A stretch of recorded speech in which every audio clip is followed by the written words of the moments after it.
شرف جائزة سيد. أمرك سيد.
يعيش جلالة الملك المعظم. يعيش. يعيش جلالة الملك المعظم. يعيش. يعيش جلالة الملك المعظم. يعيش. يعيش.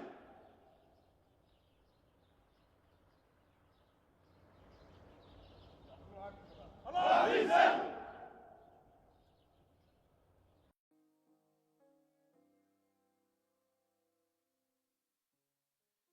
جلالة الملك المعظم، سمو ولي العهد المعظم،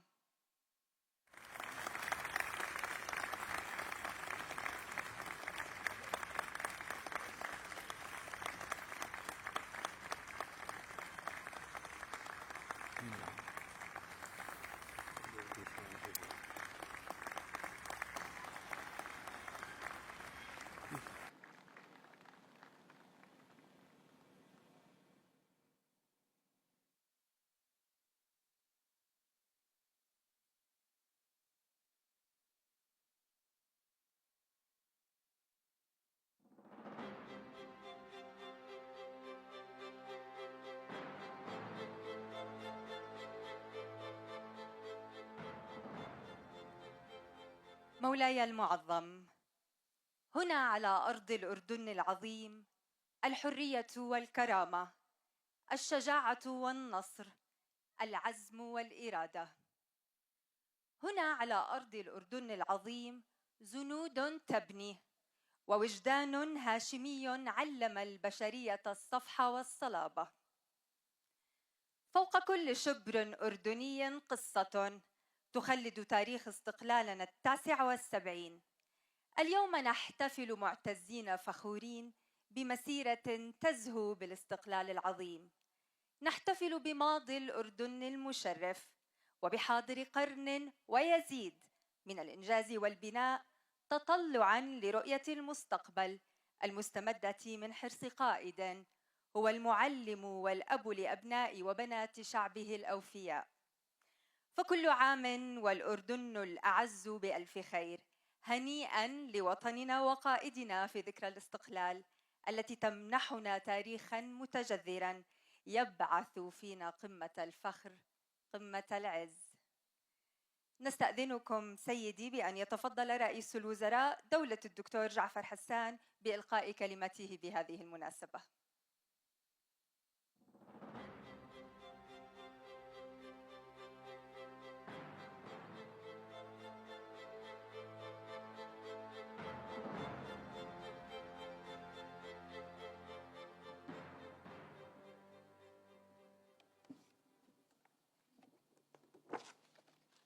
بسم الله الرحمن الرحيم، والصلاة والسلام على النبي العربي الهاشمي الأمين صاحب الجلالة الهاشمية الملك عبد الله الثاني بن الحسين المعظم، صاحب السمو الملكي الأمير الحسين بن عبد الله الثاني ولي العهد المعظم، أصحاب السمو الأمراء والأميرات، الحضور الكرام. في هذا اليوم الأعز في تاريخ الأردنيين أرفع إليكم سيدي صاحب الجلالة يا حامي الاستقلال ومحدث الدولة الأردنية أسمى آيات التهنئة والمباركة، وأبارك للأردنيين الغر الميامين بهذا اليوم وهم يستكملون مسيرة الوطن لما هو أعظم. وأبارك لنشام قواتنا المسلحة وأجهزتنا الأمنية الباسلة وهم يسيجون الأردن عزاً وأمناً.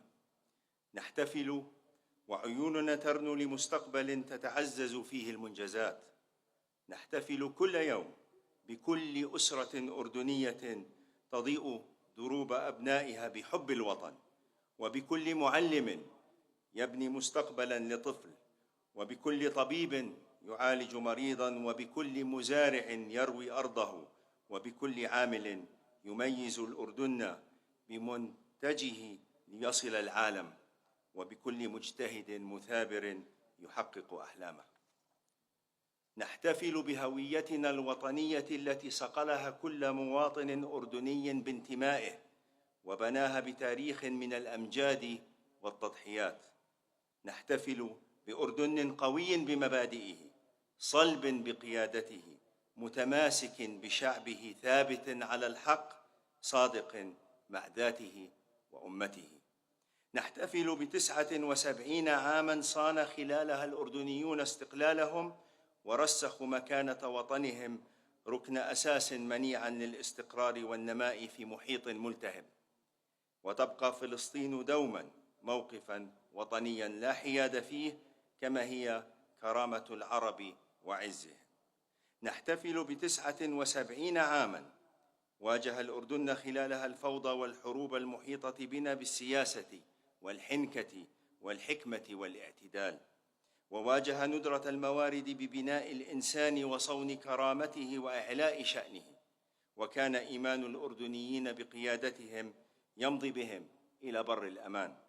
نحتفل بالأردن الذي يغرس الأمل دوما ويمد أيادي العون، وكنا سباقين نداوي الجراح ونغيث الملهوفين حيثما يكون الوجع والمحن. نحتفل بإنسانية هذا البلد وشعبه، الإنسانية التي فقدها العالم على شواطئ غزة المنكوبة. نحتفل ونحن نقف سنداً قوياً إلى جانب أشقاء لينهضوا من جديد وهم يطوون جراحهم بعد سنوات من الاقتتال والدمار والويلات. سيدي صاحب الجلالة، نرى اليوم دولتنا وقد طوت مراحل من عمر البناء والإنجاز والصبر والتضحيات، ونراك يا سيدي تصون أحلام الأردنيين والأردنيات بأمل متجدد، بينما تكرس مؤسسات الدولة والمجتمع جهودها في إنفاذ رؤية التحديث بمحاورها الثلاثة وبإصرار إلى الأمام. إصرار بأن يكون أردن المستقبل هو مبتغى طموح الأجيال الجديدة، وهم يشيدون المرحلة الثانية من عصر الانتقال الكبير في عهدكم الميمون، وعلى يمينكم ولي عهدكم الأمين والملايين من الشباب الأردني الذي نشأ على قيم الاستقلال في العدالة والكفاءة والوسطية والإنجاز. إن رؤية التحديث، رؤية جلالتكم، ليست خياراً، بل هي جوهر مستقبل الأردن وأجياله القادمة، ورمز لاستمرار مسيرة الاستقلال والبناء التي لا تتوقف، أساسها سيادة القانون واقتصاد وطني يتعزز بالإنتاجية والاستثمار والتنافسية، وبناء في الإنسان الأردني القادر على استباق متغيرات العصر، المدرك لمتطلبات المستقبل وأدواته، ومؤسسات تخدم الأردنيين بعدالة وكفاءة، وتحديث ناجز لعمل حزبي يحكمه القانون وهمه المواطن. مولاي صاحب الجلالة، دمت ذخراً لهذا الوطن الذي يثبت أبناؤه في كل مرة أنهم قد انبثقوا من ترابه ومعدنه الأصيل ليبقى خير مثال على الوطن الثري بأبنائه العصي على أعدائه. فهنيئاً لنا بك في ذكرى الاستقلال، ونحن نستلهم من مسيرتكم المباركة عزيمة لا تعرف التردد، ونمضي نحو المستقبل بثقة لا تعرف الخوف. فنهضة الأوطان لا تمنح، بل تنتزع بالعمل، وتبنى بالإرادة، وتصان بالعدالة. والسلام عليكم ورحمة الله وبركاته.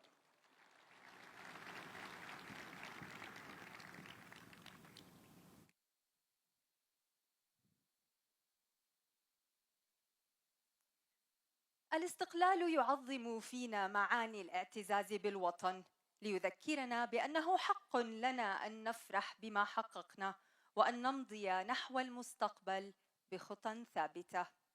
كلمة رئيس مجلس الأعيان دولة السيد فيصل عاكف الفايز.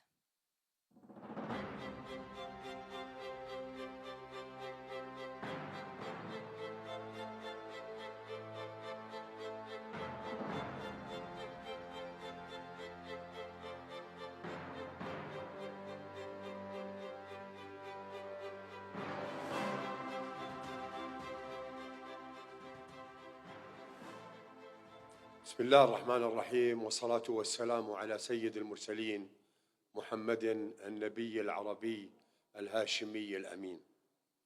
سيدي أبا الحسين، سيدي الحسين، هذا هو عيد الاستقلال 79 لمملكتنا الأردنية الهاشمية، وهذا هو قائدنا أبو الحسين الذي يتوج هاماتنا بالتاج الهاشمي، والراية ترفرف عالية في فضاء الوطن بعزة وكبرياء وشموخ، محروسة بالزنود السمر والسواعد الأبية، وكلاهما معا التاج والراية يمثلان هويتنا الأردنية الواحدة الموحدة التي نفخر بها ونعتز ونضحي من أجلها بالمهج والأرواح.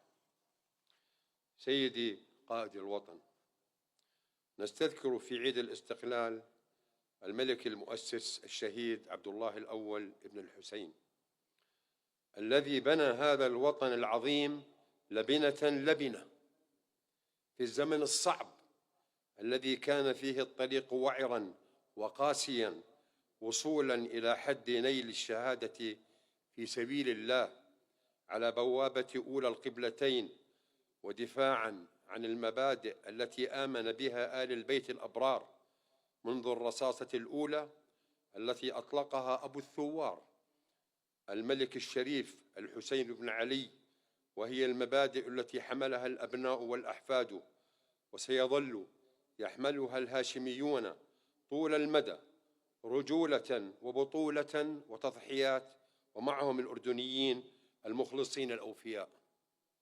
وفي هذا الوقت يا سيدي نقول إن ما يحتاجه الأردن اليوم الرجال للبناء على ما تحقق وأنجز، ونقف إجلالا ومع مطلع كل شمس أمام صانع الدستور طلال بن عبد الله، وننحني بكل فخر أمام باني الأردن الحديث الحسين بن طلال الذي بلغت إنجازاته المميزة على مدى نصف قرن من الزمان. مولاي المعظم، بهذه المناسبة الغالية نرفع لمقامكم السامي بكل ما في القلوب من احترام وتقدير وحب على جهودكم المباركة التي مكنتنا من عبور القرن الجديد وأدخلتنا زمن الحداثة بكل ما في هذا الزمن من تحديات، وتحققت على يديكم الكريمتين الإنجازات العظيمة على الرغم من الأوضاع المضطربة من حولنا وقلة الإمكانات. ولم تشغلكم الظروف الإقليمية عن الهم الفلسطيني الذي هو هم كل الأردنيين الشرفاء، الذي حملتموه في حلكم وترحالكم، فقد أخذت القضية الفلسطينية الجزء الأكبر من محادثاتكم مع دول العالم، وكنتم المبادرة في إغاثة أهل غزة وتخفيف معاناتهم وإيصال المساعدات الإنسانية لهم، رغم تشكيك الحاقدين والجاحدين والمفترين على الأردن زورا وبهتانا الذين ينكرون عليه مواقفه وتضحياته. فإننا نقول لهم إن هذا الحمى المنذور دائما لأمته سيبقى بكل الشموخ والعزة والعفة يعلو على لغو الكلام.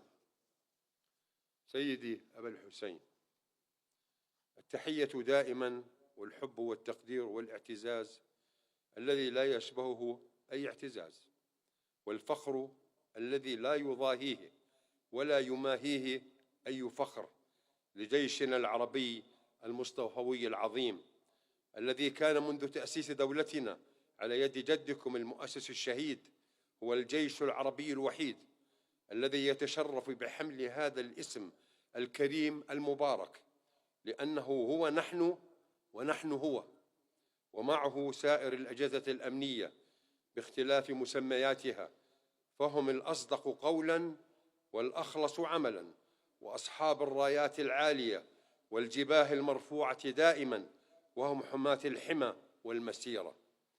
هذه الجحافل قد جاءتك طائعة، والنيرات على إيمانها قسموا، فهم جنودك ما لانت عزائمهم، وهم بعزمك بعد الله قد عصموا. مولاي المفدى، ما أجمل أن نتعلم من تاريخنا وحاضرنا لنصنع مستقبلنا بإذن الله، ونحن نحتفل بالإنجازات العظيمة التي تحققت منذ الاستقلال، فإننا معك وبك سيدي أبا الحسين ننظر إلى المستقبل لتجاوز التحديات وتعظيم الإنجازات بهمة جلالتكم وعزمكم والتفاف شعبكم الطيب الأصيل، ونعاهدكم أن نبقى الأوفياء المخلصين كما الآباء والأجداد للحفاظ على أردننا الغالي وطنا منيعا ثابتا كالسنديانة، جذورها راسخة في الأرض وأغصانها تعانق السماء. حفظكم الله ورعاكم وولي عهدكم الأمين، والسلام عليكم ورحمة الله وبركاته.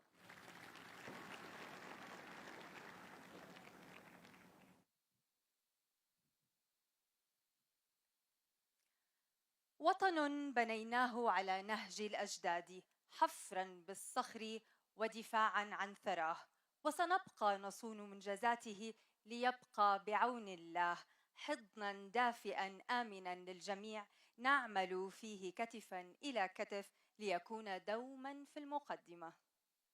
كلمة رئيس مجلس النواب سعادة السيد أحمد الصفدي. بسم الله الرحمن الرحيم، والصلاة والسلام على جدكم النبي العربي الهاشمي الأمين، مولاي حضرة صاحب الجلالة الهاشمية. يشرفني أن أقف بين يديكم الكريمة في هذا اليوم الأردني العظيم كرئيسا لمجلس النواب، وكعسكريا سابق تشرف بالخدمة في صفوف قواتكم المسلحة، وأكردني ما شف قلبه يوما غير الهوى الهاشمي، وما نظر للتراب الأردني إلا أنه الأطهر والأعز والأغلى، وما كان الولاء عنده لعرشكم المفدى إلا عقيدة والإيمان بأنكم بنو هاشم أشرف من وطأت أقدامهم الأرض، وأول قبيلة أعز بها العرب. مولاي المعظم، نحتفل اليوم بعيد استقلال أردننا الغالي، ونحن لا ننظر للاستقلال في إطار احتفالية فقط. الاستقلال هو التاريخ الممتد تضحية وكبرياء، هو ذاك الزمن الذي ابتدأ من دم الهاشمي جعفر الطيار في مؤتة، وهو يقاتل دفاعاً عن الدين، ويكتب التاريخ بنصل السيف، ويحلق في المدى شهيداً مطهراً، ويعلن بدمه انبلاج فجر الحق والدين. وبين عبد الله الأول ودرجات الأقصى تصعد لاحتضان دمه الشريف، ويرتفع إلى عليين شهيداً نقياً على خطى الهاشميين في الفداء وتلبية نداء العرب، ليكون دمه الطاهر أول توقيع على استقلال الدولة وصعود الكرامة والضمير. ما بين دم جعفر الطيار ودم عبد الله الأول يعرف الأردن ويعرف استقلاله. مولاي المعظم، في عيد الاستقلال أيضا نقرأ الشيب على رأسك الأغر، وهذا ليس شيب العمر فقط، هذا نتاج قتال ودبلوماسية، ونتاج تعب، نتاج جيش رفعت مداميك الشهادة فيه وجعلت للبنادق خطابا وقرارا، هذا نتاج دور قدمته وإرادة فرضتها وشعب أمنته يوم كان الشر يحيق بالحدود وبالعالم العربي. إن عمان ستبقى ممتنة لحبيبها وأغلى سيد وأعلى زعيم، عمان ستبقى تدعو لك، لأنك الوحيد الذي حمل عنها النائبات، ولأنك الوحيد الذي رفع فيها الكبرياء قبل البناء وحصنها يوم كانت العواصم مباحة. عمان وناسها، والأردن بمحافظاته وأهله وعشائره وقراه وبواديه ومخيماته، يعرف أن استقلال الدول لا يقاس بقرار تاريخي وقع على طاولة، بل يقاس بمن أنتج من الشهداء والدم.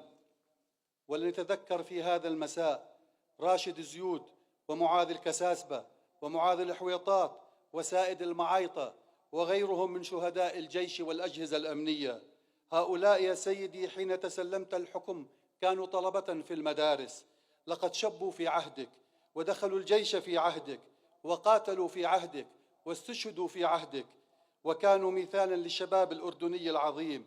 هكذا نقرأ الشيبة في رأسك الأغر يا سيدي، أنت من رباهم في مدارس العسكرية الأردنية النجيبة، وأنت من علمهم أن الوطن دونه الدم، وأنت من زرعت فيهم الجرأة والإقدام.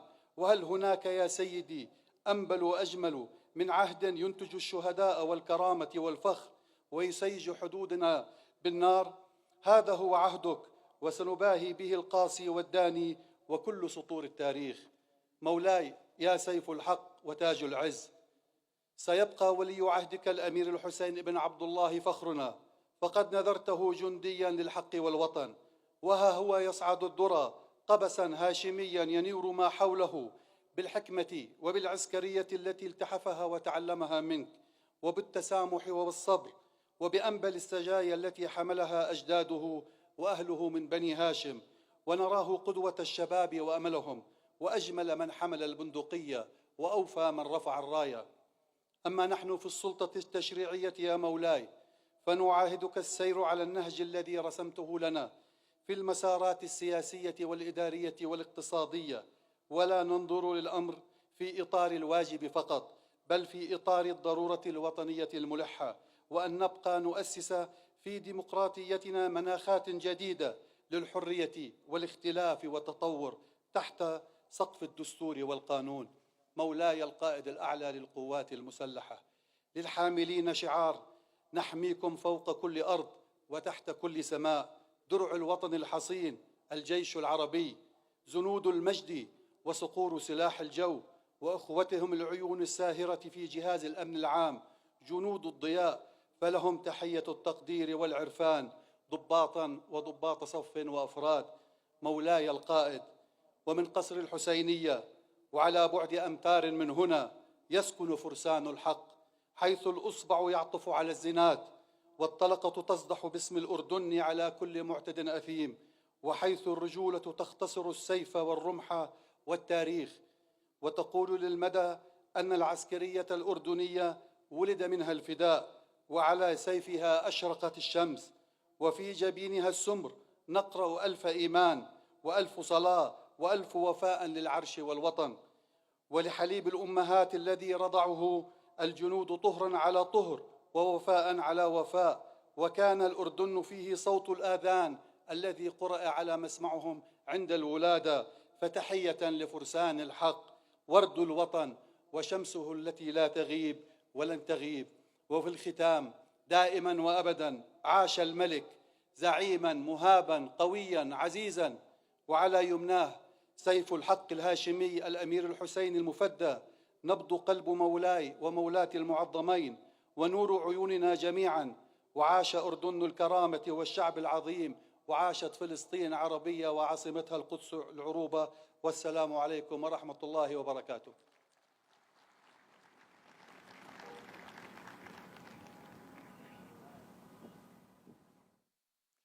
على هذه الأرض المباركة خبز الناس قمحهم قبل آلاف السنين، وأمنوا من جوع وخوف ولم تتبدل. فها هي واحة للأمن والأمان والاستقرار والسلام، يزدهر فيها الابتكار وينمو فيها الإبداع. كلمة رئيس المجلس القضائي عطوفة السيد محمود العبابنة.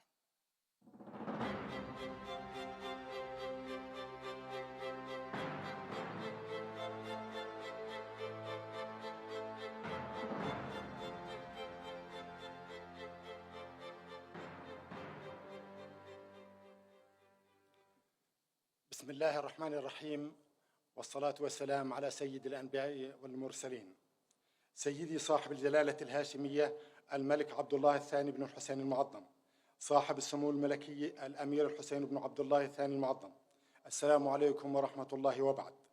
لم يكن استقلال الأردن لحظة تاريخية ماجدة فحسب، بل علامة وطنية فارقة، فقد ولد ونشأ هذا الوطن بالتضحية والفداء من أصدق مشروع عروبي تحرري نهضوي، فكان الأعز نشأة بالامتداد تاريخي وحضاري عريق، والأصدق رسالة بقيادته الهاشمية الموصولة بأشرف نسب مع شرعية دينية وتاريخية مجيدة. فحق علينا أن نلتف حول هذه القيادة ونصون هذا الاستقلال بالحفاظ على كيان الوطن بكل مقوماته وتعظيم إنجازاته، منطلقين من تطلعات جلالتكم لغد أردني أفضل ومستقبل واعد آمن ومستقر تتعزز فيه ركائز دولة المؤسسات وسيادة القانون.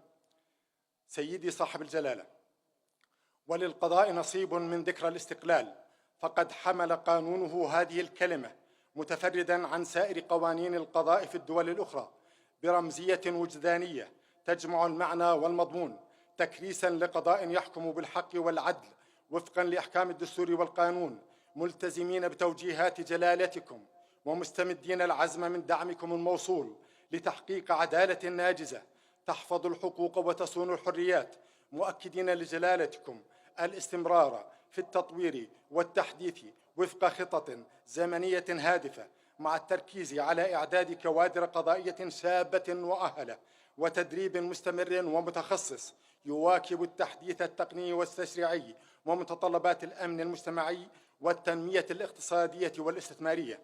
سيدي صاحب الجلالة، نعتز بمواقف جلالتكم الحكيمة والمشرفة في الدفاع عن قضايا الوطن والأمة، وعلى رأسها القضية الفلسطينية وحقوق الشعب الفلسطيني والمحافظة على المقدسات الإسلامية والمسيحية والوصاية الهاشمية عليها. كما نعتز بمواقفكم الإنسانية النبيلة وما قدمه الأردن شعباً وجيشاً مصطفوياً وأجهزة أمنية من عون وملاذ آمن لكل مستجير ومستغيث. وختاماً يا سيدي، ندعو الله العلي القدير أن يديم على الوطن نعمة الأمن والاستقرار والازدهار، وأن يعيد هذه المناسبة على جلالتكم وأنتم تتمتعون بموفور الصحة والعافية. حفظكم الله ورعاكم وولي عهدكم الأمين الأمير الحسين بن عبد الله الثاني، وكل عام وجلالتكم والأردن بألف خير، والسلام عليكم ورحمة الله وبركاته.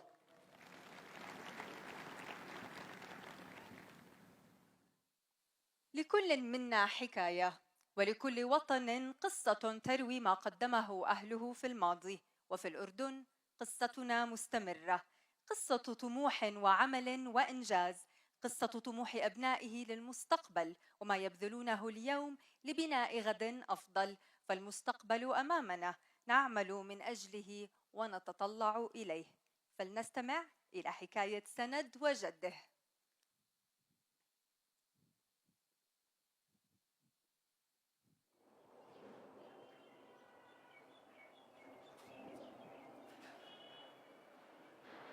كل سنة وانت سالم يا جدي. يا حبيبي يا سند، وانت سالم يا جدو. طيب تفضل تحلى معي. لا يا جدو، أنا بهالعمر ما بقدر آكل سكر. جدو كم صار عمرك؟ عمري 79 سنة. 79؟ يعني انت انولدت ب 1946. يا عيني عليك، وكمان شاطر بالحساب يا جدو. سنة 1946 يا سند مش سنة عادية. تعرف ليش؟ لأنها سنة استقلال الأردن. تعرف إيش يعني الاستقلال؟ بعرف عنه شوي، احكي لي عنه. الاستقلال هو الحرية والكرامة. جدو شو الأردن بالنسبة إلك؟ يا حبيبي ما شاء الله عليك، أسئلتك أكبر من عمرك، بس راح أحكي لك. الأردن بالنسبة إلي هو وطننا اللي بنفتخر فيه يا جدو، الماضي والحاضر والمستقبل. في عشت طفولتي وشبابي وأحلى ذكريات حياتي في المدرسة والجيش. مش قادر أتخيلك صغير وبالمدرسة. أكيد يا جدو، أبوي وأمي كانوا يحكوا لي إنه العلم هو اللي بيصنع الأوطان، وأبوي أصر إنه يحطنا بالمدرسة أنا وإخواني. الأردن انبنى فيه أحسن المدارس وأحسن المستشفيات. وبتعرف يا جدو، أنا كان حلمي وأنا صغير إني أصير طيار أو ضابط في الجيش. يا سند، رجعتني إلى الذكريات. احكي لي عن ذكرياتك، كتير بحب أعرف. أنا كان عندي خيار أدرس بالجامعة الأردنية اللي كانت الجامعة الوحيدة بهذاك الوقت، أو في الكلية العسكرية. وأنا من حبي للجيش اخترت الكلية وتخرجت منها ضابط ولبست الفوتيك. يا سلام جدو، لمن سرحت؟ ذكرتني بأيام لما كنت أكوي اللباس الدركي وعلى الكسرة، وكنت ألمع زرار البدلة بزيت زيتون عشان الهندام يكونوا ولا غلطة. العسكري يا جدو بيتعلم بمدرسة الجيش التضحية والشجاعة والانضباط، وهذا اللي تربينا عليه. أنا خدمت في الجيش العربي ضابط مع زملاء من شمال الأردن لجنوبه ومن شرقه لغربه، وهذا ما بتلاقيه إلا بالجيش العربي. طيب، حاربت أنت بالجيش؟ حاربت يا جدو، دافعت عن الأردن بمعركة الكرامة بال68، والحمد لله ربنا نصرنا. ووقتها كانت الفرحة فرحتين، لأني بسنتها زوجت جدتك.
أنت حاربت بمعركة الكرامة، درست عنها وعرفت إنه جيشنا قوي والأردنيين أبطال.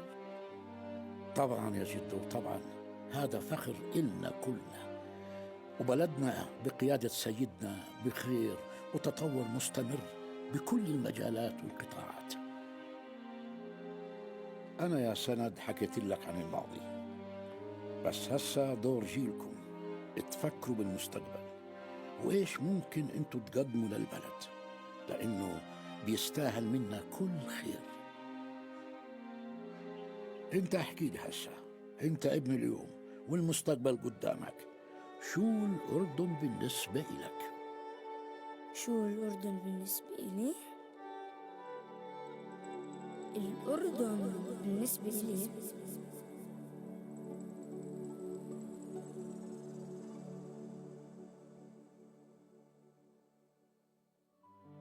أمل، فرح، كرم، رحمة، الولاء والانتماء، صبر، عزيمة، إنجاز، شغف، اللمة. الأردن عزوة. الأردن أصيل. الأردن بكلمة واحدة: تطور. الأردن هو هويتي. الأردن هو الكفاءة اللي بشتغل فيها كل يوم، الصورة اللي بحب الكل يشوفني فيها. الأردن هو أنا. الأردن منجم. الأردن هوية راسخة، راية هدى وبيعة إيمان في سلسلة رجال صدقوا. التزام. الأردن سند. الأردن إبداع. كرامة.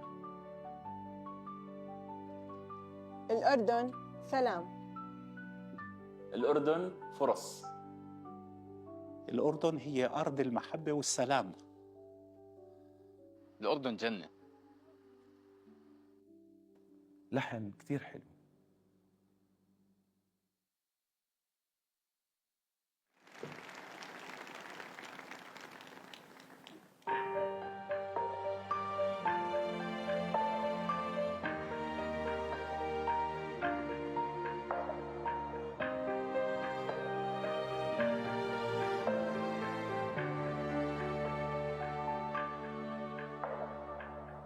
راسك بالعالي مرفوع الهامة، انت أردني أهل الكرامة. راسك بالعالي مرفوع الهامة، انت أردني أهل الكرامة. من الشمس السمرة من التراب الغالي، من أرض الهيبة جبينك مهيوبة. الله أكبر أردني يا بلادي، تكبر وتكبر بالصوت النادي. نعشق ترابك سهلك والوادي، بحرك والصحراء شمالك وجنوبك.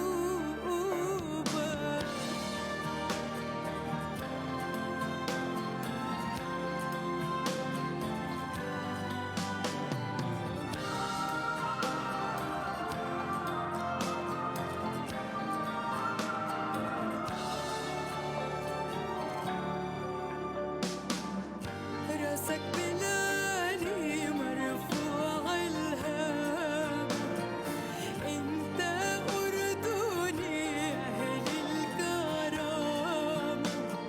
من الشمس السمرة من تراب الغالي، من أرض الهبة جبينك مهيوبة.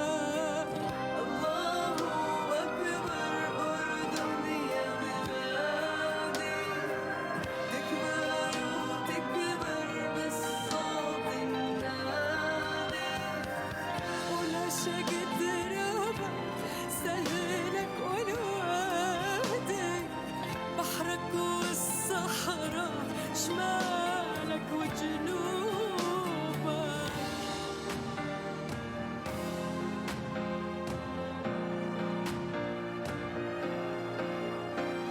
وضاء وجهك يا بلدي، خفاق الراية للأبد.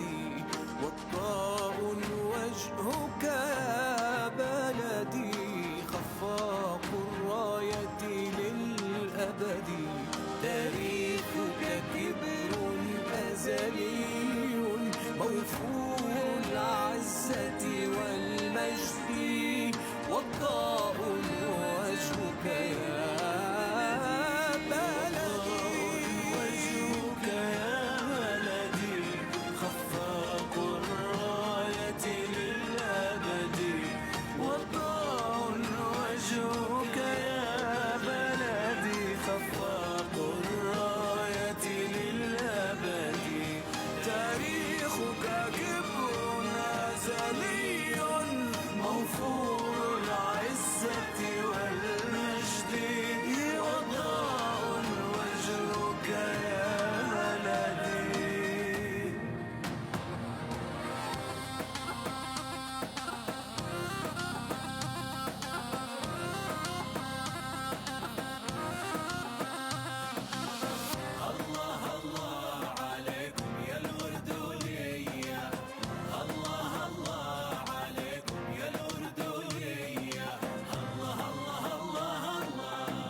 رجالي. الله الله الله الله الله الله الله الله بعيون الأردن والملك عبد الله.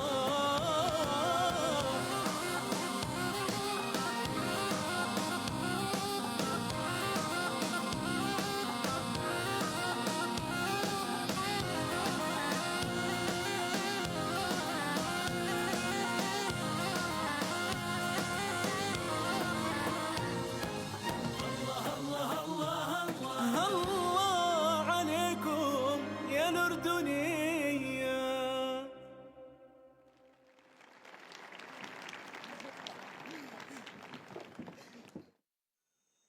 تعرف يا جدي، فعلا ماضينا بيرفع الراس، وانا حاسس انه احنا اليوم بنقدر نعمل كثير. طبعا بنقدر. حاضرنا مشرف، أردننا دائما للأفضل، من جمال الشمال وخضاره والصروح العلمية فيه.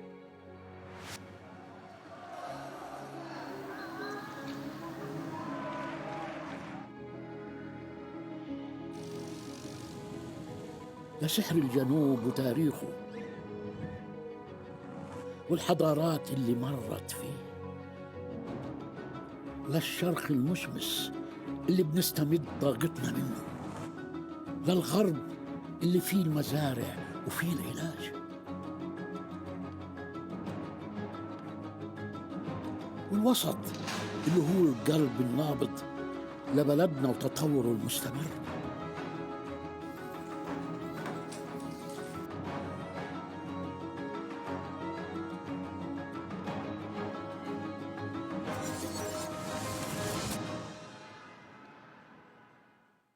وفي كل منطقة من بلدنا يا جدو منلاقي النشامة والنشميات اللي هم مصدر فخر لكل أردني وأردنية.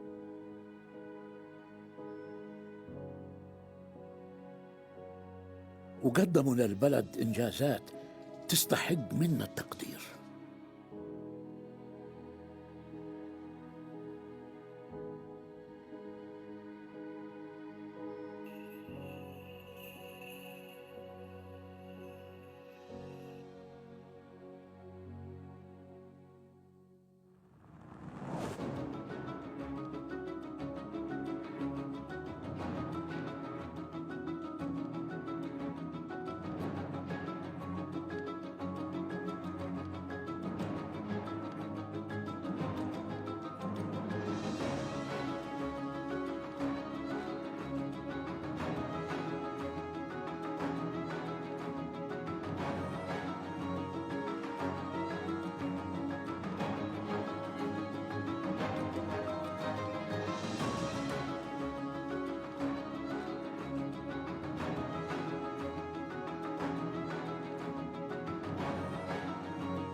لما بشوفهم يا جدو وبشوفك وبشوف أبناء وبنات جيلك بطمن إنه مستقبل بلدنا بخير.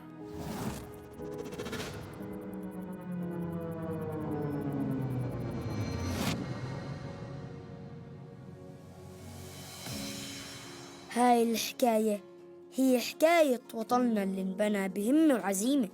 تعلمت كثير منها، وكل يوم راح أتعلم إشي جديد وراح أقدم أحسن ما عندي لبلدي. وأنا يا سند معك. إحنا الأردنيين دائما معنوياتنا عالية، والظروف الصعبة تزيدنا همة وقوة، وبإرادتنا نبني مستقبل. بشار؟ أكيد يا صاحبي، أكيد بنقدر. جدي هاد صاحبي بشار اللي دايما بحكي لك عنه. بشار بس يكبر بده يصير قاضي. أهلا يا بشار، يا هلا بالبطل، ما شاء الله عليك. يا أهلا بالجميع. جلالة سيدنا، ممكن نحكي لك كلمة صغيرة؟ جلالة سيدنا يا أبو الحسين اطمن، إحنا قد وقدود بعون الله، وكل عام وإنت وبلدنا بألف خير.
شكرا سند وبشار، وشكرا جد ماهر، ولكل أردني طموح يشارك في نهضة الوطن ويعمل من أجل مستقبله. فمقدار حب الأردنيين لبلادهم وملكهم بحجم عطائهم وإنجازهم لهذا الوطن الغالي. نستأذنكم صاحب الجلالة الهاشمية بالتفضل لتكريم مجموعة من أبناء الوطن وبناته ومؤسساته ممن قدموا إنجازات أسهمت في تعزيز مسيرة الأردن نحو التطوير والتحديث.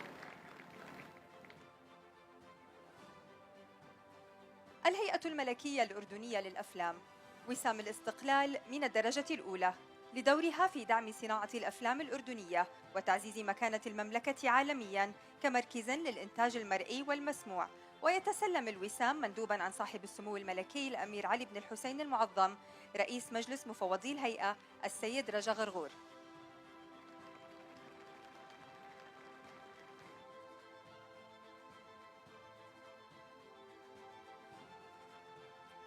معالي الأستاذ سميح المعايطة وسام الاستقلال من الدرجة الأولى لإسهاماته في إبراز ونقل مواقف الأردن الثابتة من خلال حضوره الإعلامي محلياً وعربياً.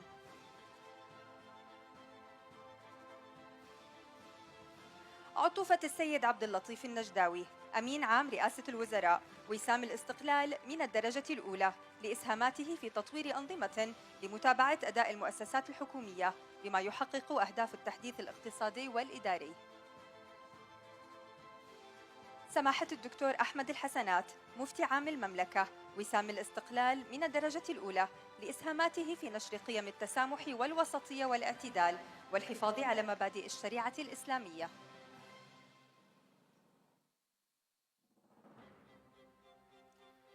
مدرسة ثيودور شنيلر وسام الاستقلال من الدرجة الأولى لدورها في رفد المجتمع بطلبة مدربين على مهارات مهنية وتقنية تتوافق وهجات سوق العمل، وتأسست كمبادرة خيرية قبل نحو 60 عاماً.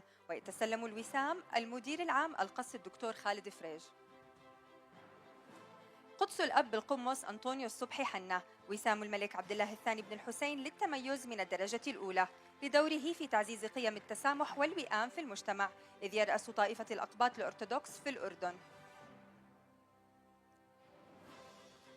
الكاتب الدكتور يوسف بكار وسام الملك عبد الله الثاني بن الحسين للتميز من الدرجة الأولى لإسهاماته التعليمية على مدى عقود ولمؤلفاته في النقد الأدبي وحصوله على جوائز محلية وعربية. الشركة الأردنية لأنظمة الدفع والتقاص جوباك وسام الملك عبد الله الثاني بن الحسين للتميز من الدرجة الأولى لدورها في تشغيل أنظمة للدفع الإلكتروني التي تسهل الخدمات المالية الرقمية في الأردن ودعم الريادة في التكنولوجيا المالية. وتتسلم الوسام الرئيس التنفيذي للشركة السيدة مها البهو.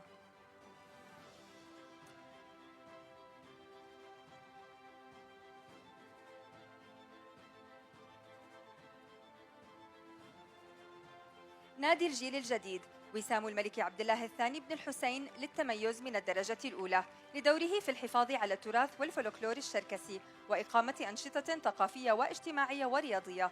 ويتسلم الوسام أمين سر النادي السيد جمال كشوقة. فريق عمل مبادرة استعادة الأمل وسام الملك عبد الله الثاني بن الحسين للتميز من الدرجة الأولى لدور الفريق الاستثنائي في استعادة الأمل لمبتوري الأطراف خلال الحرب على غزة بتوظيف تكنولوجيا متطورة لتركيب الأطراف الاصطناعية مكنت فاقديها من العودة لممارسة حياتهم. ويتسلم الوسام العقيد الطبيب محمد البخيت.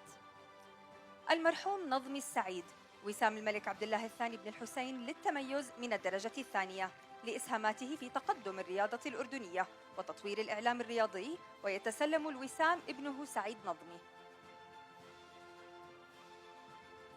المرحوم الملحن روحي شاهين وسام الملك عبد الله بن الحسين للتميز من الدرجة الثانية لإسهاماته في تطوير الأغنية الأردنية وتأليفه عبر مسيرته الفنية أكثر من 200 لحن ولقب بشيخ الملحنين الأردنيين. ويتسلم الوسام ابنه محمد شاهين. السيدة لطيفة المشاقبة وسام الملك عبد الله الثاني بن الحسين للتميز من الدرجة الثانية لإسهاماتها الخيرية في دعم مسيرة التعليم في محافظة المفرق من خلال تبرعها بقطعة أرض لوزارة التربية والتعليم وتكفلها ببناء مدرسة عليها.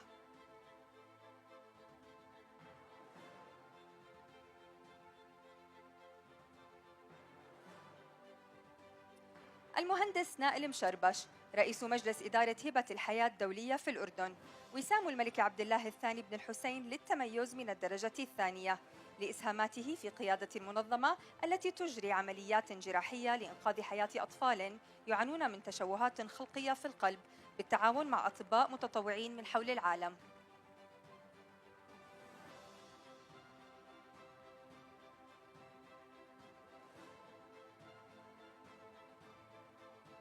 الشيف صدقي نداف وسام الملك عبد الله الثاني بن الحسين للتميز من الدرجة الثانية لدوره الريادي في مجال فنون الطهي وهو حائز على عدة جوائز عالمية.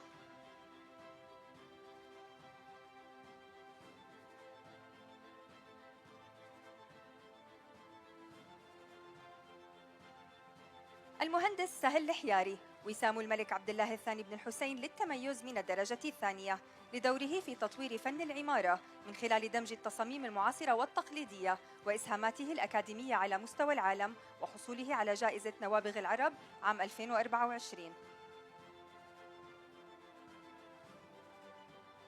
السيد باسل العطار وسام الملك عبد الله الثاني بن الحسين للتميز من الدرجة الثانية لإسهاماته في التغطية الإخبارية للحرب على غزة لمدة عام ونصف كمراسل ميداني لقناة المملكة ولأدائه المتميز في تغطية الجهود الإنسانية والإغاثية الأردنية.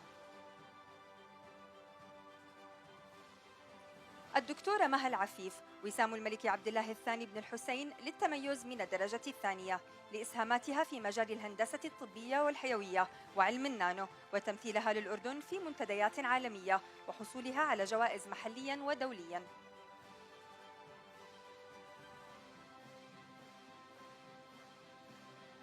المهندس عمر المهنا وسام الملك عبد الله الثاني بن الحسين للتميز من الدرجة الثالثة لإسهاماته في مجال التصنيع الحيوي ومشاركته في تطوير لقاحات معتمدة عالميا وهو مساهم في براءات اختراع وحاصل على عدة جوائز عالمية.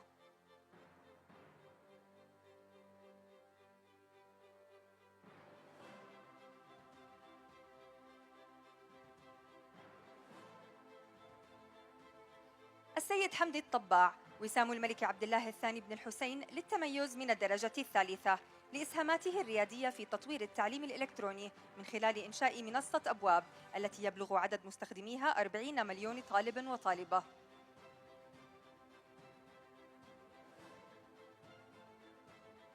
السيد كريم عياد وسام الملك عبد الله الثاني بن الحسين للتميز من الدرجة الثالثة لإسهاماته في إنشاء منصة تيم ميتس الرائدة في الذكاء الاصطناعي والتي تهدف لتعزيز إنتاجية العاملين في خدمات مختلفة.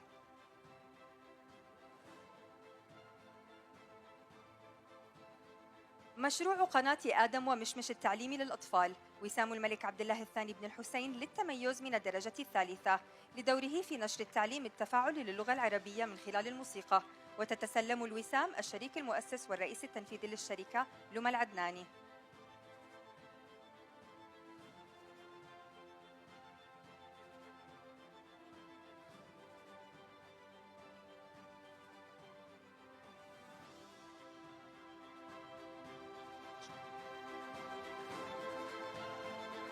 عاش الأردن عزيزاً شامخاً آمناً مطمئناً عصياً لا يعترف بالمستحيل. شكراً سيدي صاحب الجلالة، كل عام وأنتم بألف خير.